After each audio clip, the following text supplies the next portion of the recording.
Es una costumbre contemporánea contemplar los fenómenos de nuestro siglo como fenómenos totalmente nuevos, sin comparación ni por su género ni por sus dimensiones con acontecimientos pretéritos. De este modo, la actual crisis no tendría análogos en la historia de la Iglesia, e igualmente tampoco los habría para la presente renovación. Ya veremos más adelante si este discurso tiene sentido, pero ahora convendrá hacer referencia a las crisis anteriores de la Iglesia reconocidas por los historiadores. En primer lugar, creemos que debe mencionarse el Concilio de Jerusalén del año 50. Se trata de la primordial y fundamental crisis, es decir, separación en la religión que tuvo lugar entre la sinagoga y el cristianismo. Y puesto que toda separación excluye el sincretismo opuesto, el famoso decreto llevado por Judas y Silas a la comunidad de Antioquía de cristianos provenientes del paganismo cortó de raíz el sincretismo que en la confusión del Evangelio con la Torá habría sustraído originalidad y trascendencia a la buena nueva.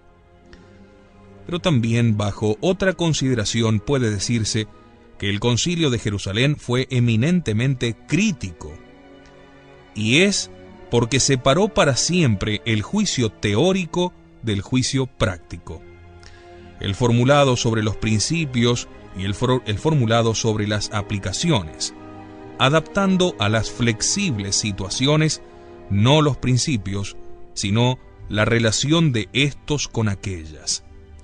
Adaptación llevada a cabo en la religión bajo la inspiración de la caridad. De hecho, el célebre enfrentamiento entre Pablo y Pedro en Antioquía, después de que en Jerusalén los dos apóstoles se hubiesen mostrado de acuerdo en dar por abolida la anticuada, es decir, superada, ley judía, giraba en torno a las conversaciones sobre las deducciones del principio, pero no sobre el principio.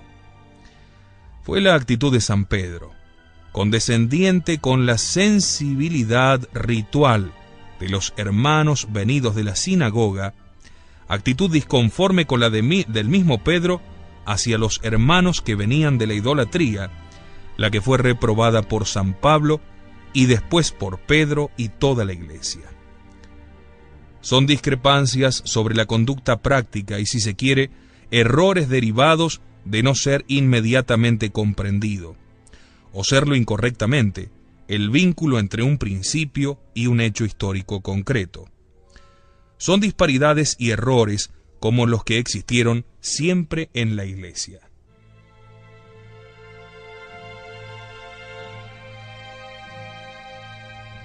Otros, por el estilo, el de Pascual II, al desdecirse del concordato firmado con Enrique V, el de Clemente XIV, cuando suprimió la Compañía de Jesús, e invertir el non possumus de sus predecesores. También el de Pío VII, al retractarse de los acuerdos con Napoleón, error por el cual, fíjense, error por el cual se acusó públicamente de haber dado escándalo a la Iglesia, el propio Papa, y se castigó a sí mismo absteniéndose de celebrar la Santa Misa. Esta distinción entre la variable esfera disciplinar, jurídica y política y la invariable se inicia ciertamente en el Concilio de Jerusalén y constituye la primera crisis de la Iglesia. La esfera de la historicidad resulta definitivamente separada de la del dogma. Vamos hasta el año 325. La crisis de Nicea significa la separación de lo dogmático respecto a lo filosófico y la orientación del cristianismo como religión sobrenatural y de misterio. De hecho, el arrianismo fue un intento de quitar sustancia al querigma primitivo e introducirlo en el gran movimiento gnóstico. Que el verbo no fuese consustancial sino similar al Padre tranquilizaba las exigencias de la inteligencia humana, pero acababa con la especificidad de la fe, la cual anuncia la existencia de un ser que puede ser sujeto de estas dos proposiciones. Este individuo es hombre y este mismo individuo es Dios. Con las definiciones conciliares de Nicea y las subsiguientes de Éfeso en el 431 y Calcedonia en el 451, la Iglesia se separa de la concepción antigua del Dios como perfección del hombre y de la religión como culto de valores intramundanos y excluyente de todo lo sobrenatural. Jesucristo no podía ser Dios a la manera del César, o de los augustos divinizados, o de los inmortales dioses de Epicuro, perfectos y santos, pero de una sustancia homogénea con la del hombre.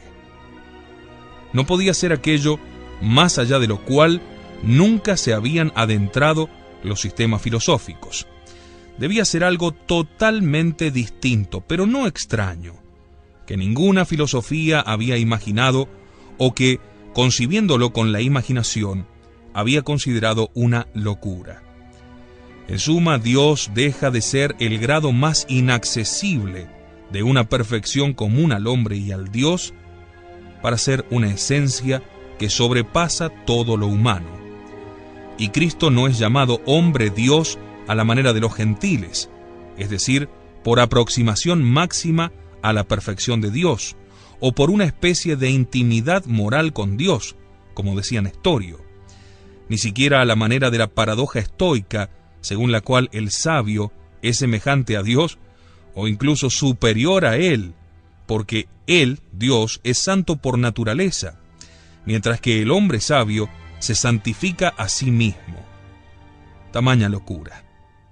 Cristo es ontológicamente hombre y ontológicamente Dios. Y así, la constitución ontológica teándrica constituye para nosotros el misterio. Que dicho misterio no contradice a la razón se deduce del concepto inaugurado por la nueva religión del ser divino como Trinidad, en cuyo seno el infinito piensa y se ama a sí mismo como infinito, y por lo tanto se mueve más allá de los límites dentro de los que opera la inteligencia creada. Por consiguiente, si la razón se niega a someterse a la razón, resulta ultrajado su derecho a lo sobrenatural.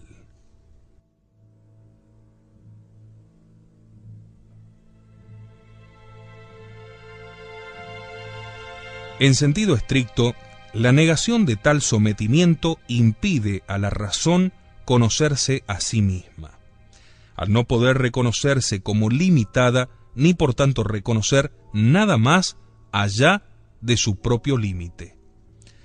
De tal forma, la crisis de Nicea es un verdadero momento decisivo en la historia de la religión. Y puesto que, como toda crisis, por una parte separa una esencia de lo que es heterogéneo a ella, y por otra conserva la esencia de lo que le es propio, puede decirse que en Nicea se ha conservado simpliciter la religión cristiana. Adentrémonos en las desviaciones de la Edad Media. No fueron verdaderas crisis las muchas y graves perturbaciones padecidas por la Iglesia en los siglos medievales, porque en ellos la Iglesia no corrió el peligro de cambiar su sustancia y disolverse en otra cosa. La corrupción de las costumbres clericales o el ansia de riqueza y de poder desfiguran el rostro de la Iglesia, pero no alcanzan a su esencia separándola de su fundamento. Aquí conviene formular la ley misma de la conservación histórica de la Iglesia, ley que resume el criterio supremo de su apologética. La Iglesia está fundada sobre el Verbo encarnado, es decir, sobre una verdad divina revelada. Sin duda, también ha recibido las energías suficientes para acomodar su propia vida a esa verdad. Es dogma de fe que la virtud es posible en todo momento. Sin embargo, la Iglesia no peligra en caso de no acomodarse a la verdad, sino en caso de perder la verdad. La Iglesia peregrinante está por sí misma condenada a la defección práctica y a la penitencia, a un acto de continua conversión, como se dice hoy, pero no resulta destruida cuando las debilidades humanas la ponen en contradicción, sino solamente cuando la corrupción práctica se eleva hasta cercenar el dogma y formular en proposiciones teóricas las depravaciones que se encuentran en la vida. Los movimientos que turbaron la Iglesia en los siglos medievales fueron combatidos por la Iglesia, pero solo fueron condenados cuando, por ejemplo, el pauperismo se transformó en teología de la pobreza, al descalificar totalmente los bienes terrenales. Por tanto, no fue verdadera crisis la decadencia de las costumbres eclesiásticas, contra los cuales se desplegó gallardamente el movimiento reformador del siglo XI. Tampoco lo fue el conflicto con el imperio, si bien la Iglesia trató de liberarse tanto de la servidumbre feudal ligada a la dominación política de los obispos, como de la servidumbre implícita en el matrimonio de los sacerdotes. Ni fue verdadera crisis la del movimiento de los cátaros y los albigenses en el siglo XIII y de sus epígonos, los Fraticelli. En realidad, estos movimientos, provocados por amplias ebulliciones sentimentales y entremezclados con impulsos económicos y políticos, solo raramente se traducían en fórmulas especulativas.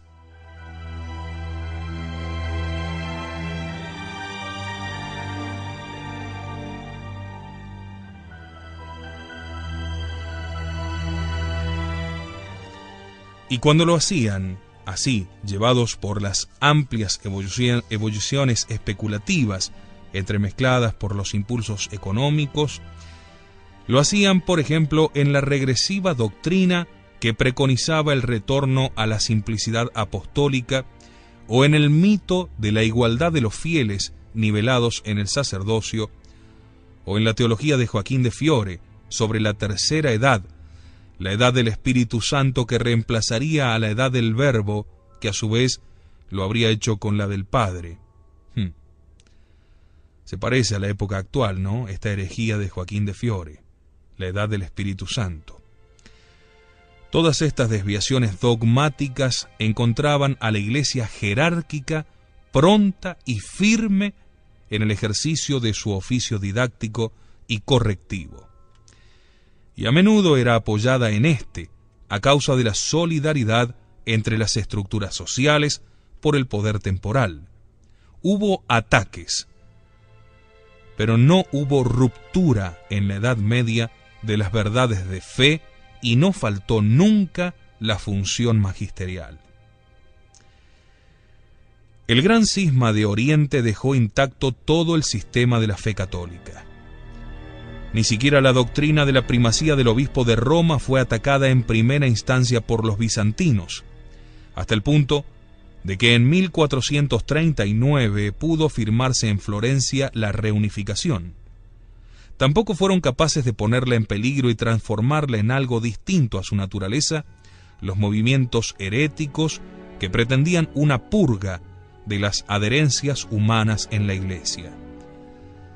La verdadera crisis acaeció con Lutero, que cambió la doctrina de arriba a abajo al repudiar su principio.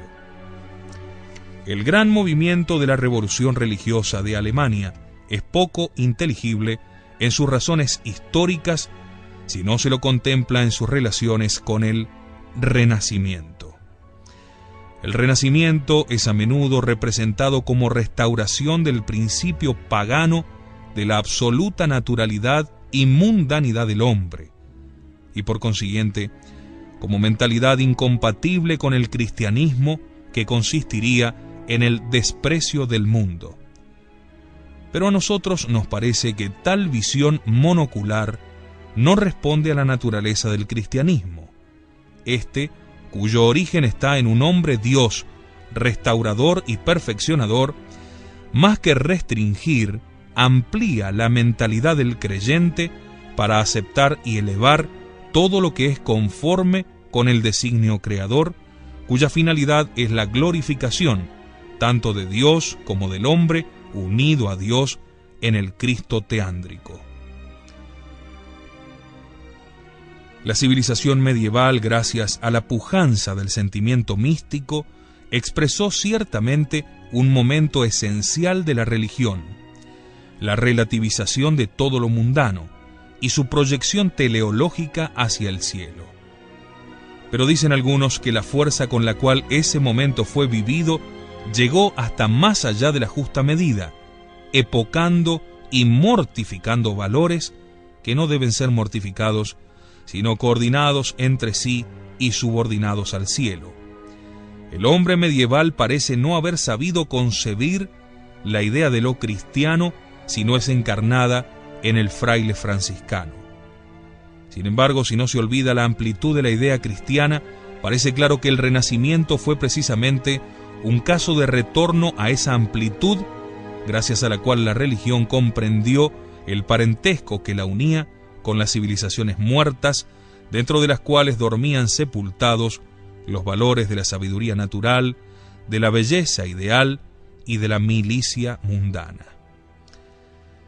En realidad, la potencial virtud de la religión es mucho más amplia de lo que aparece en sus actuaciones históricas concretas. Se manifiesta sucesivamente en un devenir que no siempre se yergue con rectitud, pero que en su conjunto tiene un carácter perfectivo. Por otra parte, esto es lo que insinúan la parábola evangélica de la semilla y la paulina del organismo que crece hasta la perfección. No debe creerse que tal asimilación de la civilización gentil comenzó con el Renacimiento o con los griegos que huían del Islam. Fue precedida desde mucho antes por la conservación de los autores griegos y latinos como obra de los monjes en la profundidad de los tiempos bárbaros. Y ocurrió así no porque en Virgilio y Horacio encontrasen los monjes algún incentivo o alimento para su piedad, sino precisamente por un instinto ideal, distinto de la inspiración ascética que todo lo penetraba, instinto que aún no siendo ascético, también es religioso, pues a la vez que el cristianismo nos dirige hacia el cielo, concede valor a la tierra. Por otra parte, la simbiosis de la civilización antigua con la idea cristiana había tenido lugar antes del Renacimiento en esa forma primordial del desarrollo intelectual que es la poesía. Se trata del poema de Dante, en el cual los mitos y aspiraciones de la gentilidad se agregan firmemente a la mentalidad cristiana en una síntesis audaz. El limbo de los adultos, donde resplandece la luz de la sabiduría natural que no salva, pero preserva de la condenación, es un singular invento del genio medieval, conocedor de la espaciosidad ideal de la religión que incluye, pero que sobrepasa el mundo ascético del claustro. Esta amplitud ideal del cristianismo, debida a sus componentes, es estado de latencia destinado a manifestarse históricamente.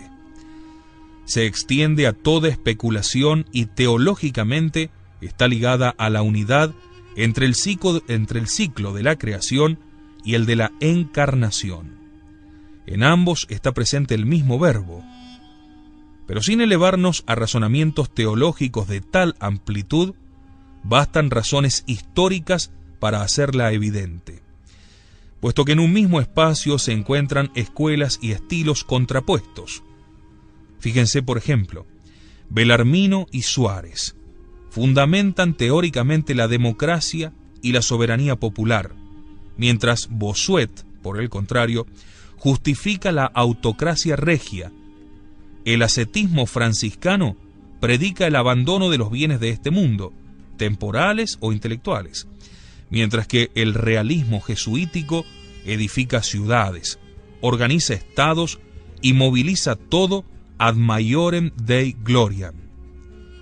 Los cluniacenses ornamentan con colores, oro y piedras preciosas hasta el pavimento de las iglesias, mientras que los cistercienses reducen los edificios a la desnudez de la arquitectura.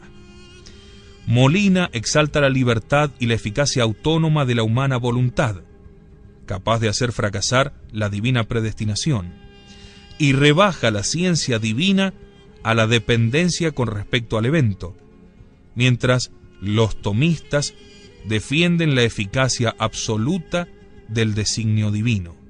Los jesuitas anuncian la vía ancha de la salvación, los dominicos el pequeño número de los elegidos. Los casuistas agrandan el papel de la conciencia individual con respecto a la ley, los rigoristas exaltan la ley por encima de la humana estimación del acto. El mismo franciscanismo, con la bendición dada por el fundador, tanto al hermano Elías como a San Bernardo, contiene dos espíritus diversos que se extienden y que se concilian en una superior inspiración y explican también las luchas internas de la orden. Si se pierde de vista esta esencial amplitud, la distancia entre una ortodoxia y otra resultará tan grande que podrá parecer la distancia entre ortodoxia y heterodoxia. Exactamente eso les parecía a los partidarios de las escuelas opuestas, de lo que recíprocamente se acusaban, pero nunca le pareció así al magisterio de la Iglesia, que intervino siempre para prohibir esas imputaciones mutuas y custodiar la superior elevación de la religión. Lo mismo ocurría con Saint-Beuve, a quien, como no comprendía esa amplitud, le maravillaba que el mismo nombre de cristiano se aplicara igualmente a unos y a otros. Se refería a los laxistas y a los rigoristas. No hay elasticidad, decía, que pueda llegar tan lejos. De un modo muy acusado, Chesterton ha hecho de esta amplitud el criterio principal de su apologética católica, y a este respecto podemos citar las palabras proféticas de Jacob, del Génesis 28:16. Verdaderamente Yahvé está en este lugar y yo no lo sabía. Sin embargo, es necesario precisar los límites de esta generosa visión de la religión católica, que también a nosotros nos parece un criterio histórico decisivo. Esta generosa visión no puede conducir al pirronismo omnicomprensivo que asimila y coordina no solamente cosas diferentes, sino cosas contradictorias. Se puede hablar de visión generosa cuando se contemplan ideas distintas que forman un conjunto coherente en el cual verdaderamente existe una pluralidad de ideas y una idea no queda destruida por estar contrapuesta con otra. Pero es imposible para la mente humana, más bien para cualquier mente, hacer coexistir términos contradictorios, es decir, lo verdadero y lo falso. Esta coexistencia solo sería posible si se verificase una condición imposible. Esto es, que el pensamiento no se dirigiese al ser de las cosas o que ser y no ser fuesen equivalentes. El catolicismo antepone la lógica a cualquier otra forma del espíritu, y su amplitud abraza una pluralidad de valores, todos los cuales tienen cabida dentro de la verdad, pero no una pluralidad compuesta de valores y antivalores. Este concepto espurio de la amplitud de la religión conduce a la indiferencia teórica y a la indiferencia moral, a la imposibilidad de conferirle un verdadero orden a la vida. Lo que queremos ver es cómo la doctrina de Lutero no podía entrar a formar parte del amplio ámbito del sistema católico, y por lo tanto como su ataque ponía en cuestión no este o aquel corolario, sino el mismo principio del sistema. Puesto que consiste en un rechazo del principio, la herejía luterana es teológicamente irrefutable. Frente a ella, la apologética católica se encuentra en una posición claramente dibujada por Santo Tomás, en la Suma Teológica, primera cuestión 1 a 8. Puede vencer las objeciones del adversario, pero por así decirlo, no puede vencer al adversario, ya que éste rechaza el principio con el cual se argumenta para refutarle. No rechaza Lutero este o aquel artículo del conjunto dogmático del catolicismo, aunque naturalmente también lo hace. Pero, en definitiva, ataca Lutero justamente el principio que sostiene todos los artículos, que es la autoridad divina de la Iglesia. Para el creyente, la Biblia y la tradición tienen una autoridad precisamente porque la Iglesia está en posesión de ellas. No solo la posesión material, sino también de la posesión del sentido de ambas, que va desvelando históricamente, de modo paulatino, a través del magisterio. Lutero, sin embargo, pone la Biblia y el sentido de la Biblia en manos del creyente. Recusa la mediación de la Iglesia y lo confía todo a la inteligencia privada, suplantando la autoridad de la institución por la inmediatez del sentimiento que prevalece por encima de todo. La conciencia se sustrae al magisterio de la Iglesia y la aprehensión individual, máxime si es viva e irresistible, funda el derecho de opinión y el derecho a la manifestación de lo que se piensa como norma por encima de cualquier norma. Lo que el pirronismo antiguo supone en el ámbito del conocimiento filosófico, lo supone el escepticismo protestante en el ámbito del pensamiento religioso. La Iglesia, individualidad histórica y moral del Cristo hombre Dios, resulta entonces desposeída de su esencia como autoridad, mientras que esa viveza de la aprehensión subjetiva es llamada fe y convertida en don inmediato de la gracia. La supremacía de la conciencia quita fundamento a todos los artículos de fe, puesto que estos valen o no valen según la conciencia individual consienta en ellos o no. De este modo, resulta extirpado el principio del catolicismo, que es la autoridad divina, y con ello los dogmas de fe. Ya no es la autoridad divina de la Iglesia quien los autoriza, sino la aprehensión subjetiva individual. Y si la herejía consiste en creer una verdad revelada, no porque sea revelada, sino porque consiente en ella la percepción subjetiva, se puede decir que el concepto de fe se convierte en el luteranismo en el concepto propio de herejía, porque la palabra divina es acogida solamente en cuanto que recibe a la forma de la persuasión individual. No es que la realidad obligue al asentimiento, no es que la realidad obligue al asentimiento, sino que es el asentimiento quien da valor a la realidad. Después, por lógica interna, la crítica del principio teológico de la autoridad divina se transforma en crítica del principio filosófico de la autoridad de la razón. Es cosa que puede inferirse a priori por exigencia lógica y que ha sido atestiguada a posteriori por el desarrollo histórico del pensamiento alemán hasta las formas más completas del racionalismo inmanentista.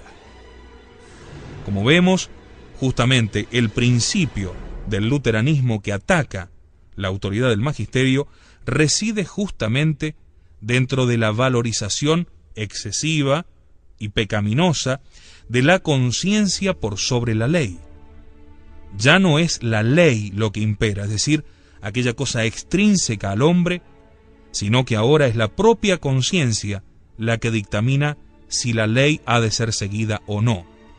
Increíblemente, este principio de Lutero va a primar sobre la iglesia modernista de un modo increíble